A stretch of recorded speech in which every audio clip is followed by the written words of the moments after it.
Good afternoon. Everyone's probably been sitting here for a long time, huh? I just got here this afternoon, so my mind's somewhere over Iowa.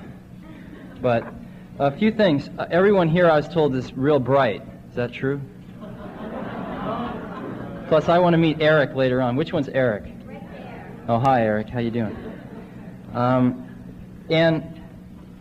A lot of stuff here is rags to riches. I was listening back there. Sort of want to be careful about that because there's a lot of people that have been real successful in other terms that aren't here because maybe they didn't make a lot of money that you want to listen to very carefully. And one of the things that tends to run through some of the things that people here have talked about is innovation and creativity. And if you're really bright, have you ever thought about what it is to be intelligent? Probably some of you have, right? Because you meet your friend and he's pretty dumb and maybe you think you're smarter and you wonder what the difference is. And I've thought about this a little bit myself, and one of the things is, it seems to me a lot of it's memory, but a lot of it's the ability to sort of zoom out, like you're in a city and you could look at the whole thing from about the 80th floor down at the city, and while other people are trying to figure out how to get from point A to point B reading these stupid little maps, you can just see it all out in front of you. You can see the whole thing, and you can make connections that just seem obvious because you can see the whole thing. That's why bright people feel guilty a lot, because they come up with stuff that they just say, hey, look at this, and other people give them these dumb awards and they feel funny.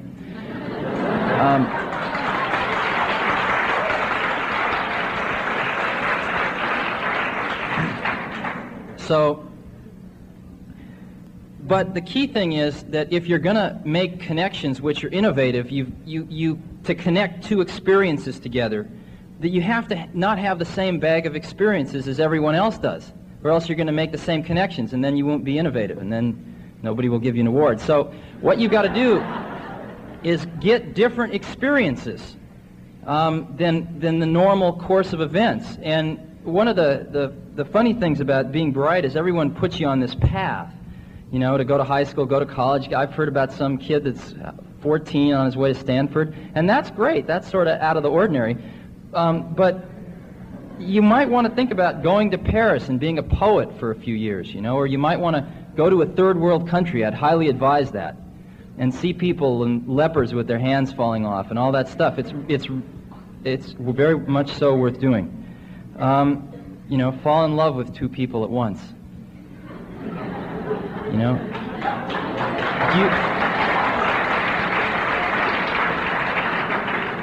Walt Disney took LSD. Do you know that? He did, once. And that's where the idea for Fantasia came from. It's true. And you can go hear stories about all these people, and the key thing that comes through is that they had a variety of experiences which they could draw upon in order to try to solve a problem or attack a particular dilemma in a kind of unique way. And so one of the things that you'll get a lot of pressure to do is to go in one very clear direction and believe in God and all that other stuff, and that's great, but don't ever walk by a Zen Buddhist because of that. Sit down and talk and buy him lunch. And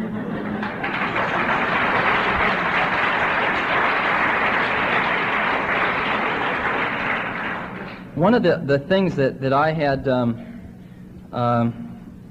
in my mind growing up, I don't know how it got there, but that the world was sort of something that happened just outside your peepers, and you didn't really try to change it, you just sort of tried to find your place in it and have the best life you could, and it would all just go on out there, and there were some pretty bright people running it. And as you start to interact with some of these people, you find they're not a lot different than you. The people actually making these decisions every day that are sort of running the world are not really very much different than you. And they might have a little more judgment in some areas, but basically they're the same. And once you realize that, you start to feel you have a responsibility to do something about it, because the world's in pretty bad shape right now. And I guess one of the things that motivates a lot of people that I've seen that actually get out and do something in any different field is that we all sort of eat food that other people cook and wear clothing that other people make and speak a language that other people evolved and use someone else's mathematics.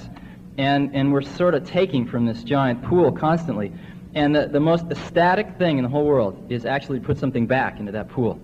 And I think people from all the fields that maybe you've heard from here and a whole bunch that you haven't would express the same sort of feeling. It's the most ecstatic thing that I've encountered. So I would highly recommend it. And one of the major areas, I know probably with all this stuff I might not be invited back here next year, so I'll say it now. When you pass a certain age, I don't know what it is, 25, 30 years old, you sort of as a human being inherit the responsibility of being a guardian of the earth for future generations, of which you are all a member, to inherit. And I'm not exactly sure what that means, but just obviously that's the case. And I think